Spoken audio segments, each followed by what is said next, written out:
हिरण्यवर्णाम् हरिणीम् सुवर्णरजतस्रजाम्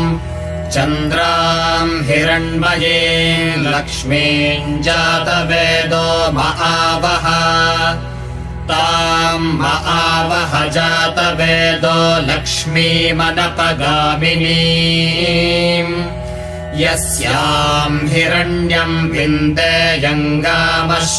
पुरुषादहम् अश्वपूर्वाम् रथमध्याम् हस्तिनादप्रबोधिनीम् श्रियम् देवीमुपह्वये श्रीर्मा देवीर्जुषताम् कांसोऽस्मिताम् हिरण्यप्राकारामार्द्राम् ज्वलन्तीम् तृप्ताम् तर्पय